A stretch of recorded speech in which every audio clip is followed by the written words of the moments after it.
Genevieve Harow, tour guide, podcaster, and public speaker, being buffeted by the wind in one of the highest points around Yerushalayim. I am in Nebi Samuel, actually standing on an enormous building that was built by many different people through time. The Crusaders, the Muslims, Jews, everybody was here because of how strategic it is.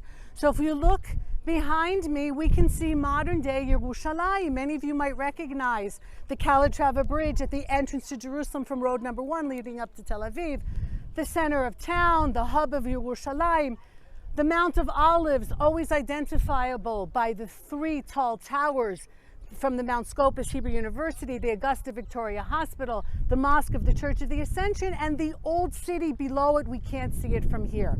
Now remember, for most of its history, Yerushalayim has been what we now consider the old city and the city of David. So when the Crusaders come here 900 years ago, they named this mountain Mount Joy, because from this spot they can first see Yerushalayim. But you can understand how strategic this has been over all time. We have trenches here from the Jordanians. The Jordanians held this up until 1967. They won it in 1948.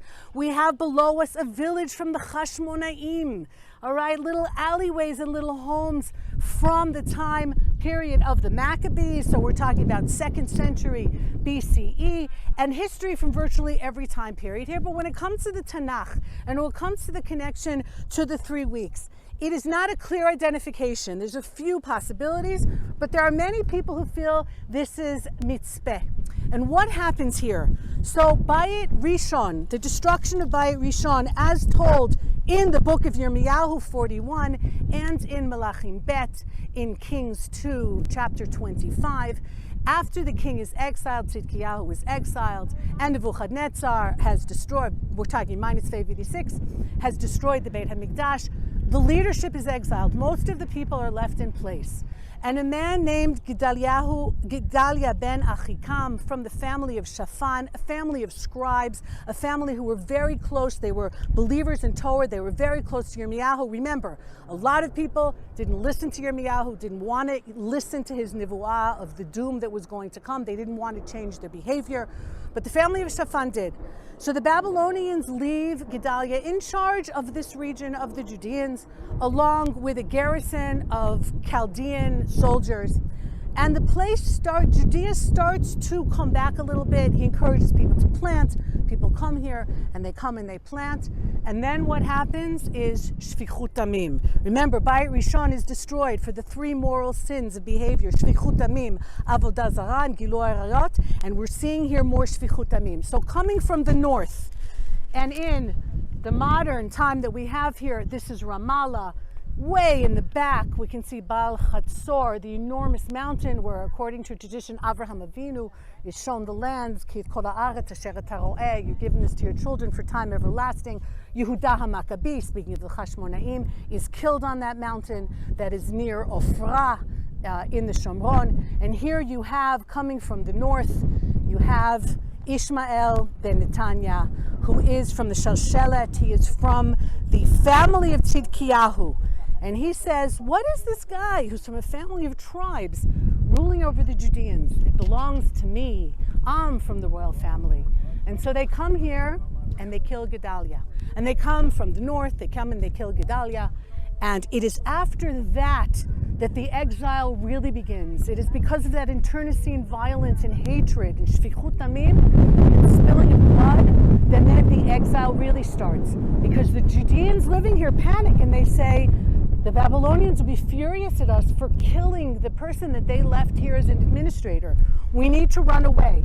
And Yirmiyahu says to them, don't run away. Yirmiyahu has been saying all along, don't rebel against Bavel, just lay low. You have to know when to rebel. This is a theme throughout our history. You have to know when to rebel and when someone will be in charge of you for a little while, but then Hashem will take them out of the history and we will be fine. And Yirmiyahu is saying, just lay low. Don't run away. Bavel will one day fall. And the Judeans panic though, and they say, we need to run away. Now they're not going to run to the north because that's where Bavel is. They're going to run in the opposite direction. And so they do. They run to Mitzrayim, they run to Egypt, and they take Yirmiyahu with them. And of course, as Yirmiyahu predicts, they go to Egypt and they end up dying out. There's no remains of them. We lose them as Judeans. But this is seen as such a critical incident in our history that until this day, Gimel Tishrei, right after the 2 days of Rosh Hashanah, Gimel Tishrei is a fast day. The sages were so upset about what happened here, about the internal violence that led really to the ultimate exile, that until this day we fast. Tzom Gedalia is to commemorate this story, and the message is so clear. The enemies are the enemies, the wars are the wars, but when we start fighting amongst ourselves, then it will truly lead to an exile. And one of the spots that's so phenomenal to see here is right in front of us. This hill here is Givon, that has been positively identified. And Givon is the place where Shlomo HaMelech asks for a listening heart.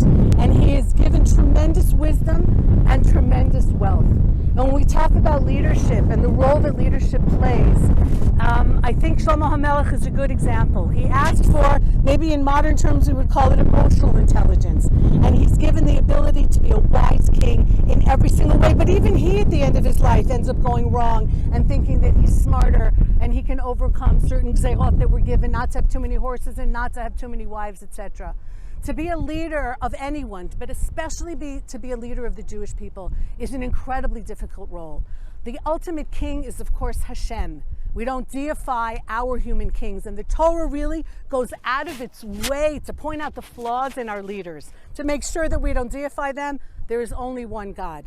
They are all very human beings, very, very human beings. And we need to also daven for wise leadership, and also, but also wise people, to understand when the leaders are doing what they can do to the maximum of what they can do, and we also have to have that kind of responsibility to behave the way we need to behave. And in that combination, hopefully never ever be destroyed again, and be zoche, be privileged to have the kind of leaders that will bring us closer to Hashem, strong in the land, and being able to rebuild the Beit HaMikdash and never suffering any kind of other churban or exile. One of the gravest sins in the Torah is shfichut damim, the shedding of innocent blood. It is a commandment for all humankind, which we find immediately after the flood. It's the key law of the 7 Noachite laws.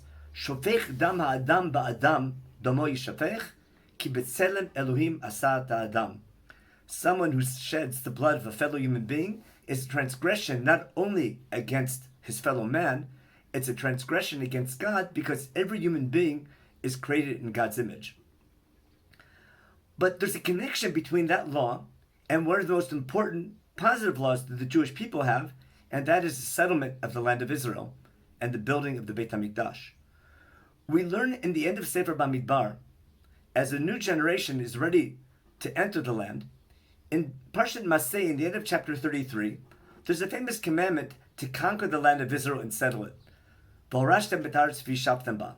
That's followed by the borders of the land of Canaan that need to be conquered, the people in charge of parcelizing the land in chapter 34, and chapter 35, the commandment to set up the cities of the Levites and establish the cities of refuge, the Arei Miklat. And again, those Arei Miklat are set aside to prevent further spilling of innocent blood should an accidental murder take place. The end of chapter 35 tells us about a special connection between this law of shedding innocent blood in the land of Israel. They were told not to take ransom money for someone who deserves a death penalty. And then we read in conclusion, do not pollute the land that you are in. This innocent blood can pollute the land. The land will not be atoned. In order for the land to be atoned for this terrible sin, the person committing this assault, has to be punished. Notice this very same wording that we have after the flood, shofech dam adam, we have here in relating to murder in the land of Israel. And then we're told in the concluding verse, in verse 34, Pasuk Lamed do not defile or defile the land. Tumah is something which disconnects us from God. Someone tameh cannot enter the Mikdash. Therefore, don't defile the land. Don't make the land tameh. The land that you're dwelling in, the land that I, God, am dwelling in. Atem yoshvim, ani shochen, God says. That's the concept of Shekhinah. God's Shekhinah, God's divine presence can dwell with us if we're acting properly. Ki ani Adonai shochen b'toch b'nei Yisrael. I, Hashem, God tells us, want to dwell among the people, but in order for me to dwell and have my mikdash and have my presence in your midst, in your land, you must be worthy of my presence. This connection between the land and the spilling of innocent blood, and innocent blood is not simply murder, but it's murder that could have been prevented by other people being more careful. It's also accidental loss of life, where people could have been more careful. It applies nowadays to driving carefully, taking health precautions, etc. But the severity of this sin of Shvichut Damim can help us understand why the final fast day that we established to commemorate the destruction of the first temple was Tzum Gedalia.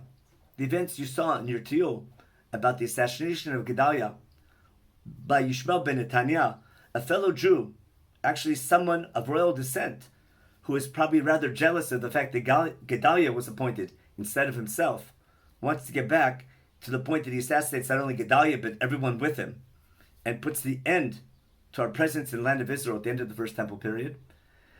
The fact that the final fast day is an event that took place 7 weeks after the Beis HaMikdash was destroyed, but it was indicative of the type of behavior that caused God to make his decision to allow the first temple to be destroyed by the Babylonians. And therefore, as we remember and study the story of Gedaliah ben Achikam, his sad assassination, and the Sinat Achim, the hatred among the brethren that led to that assassination, it's not by chance that the Nevi'im instituted that fast day as a final fast day to commemorate those events, because when we fast to remember the destruction of the temple, we're not only remembering what happened and what we lost, but also why it happened. And if one day we will be worthy to have God's Mikdash and God's temple in our midst again, we have to make sure not to repeat those same sins. We have to make sure that we care about the spilling of innocent blood. Of course, not to get murder against a fellow Jew, but also to be careful to make sure that innocent blood is not spilled by our accidental or careless behavior. Therefore, caring about human life, caring about crime in our cities, in our country, taking health precautions, etc., is one of the actions we must do, not only to take care of our own health, but also to be worthy of being a nation representing God, showing other nations how important those values are, and hopefully, should we keep these laws carefully, we'll be worthy one day for the Beit HaMikdash to be rebuilt once again.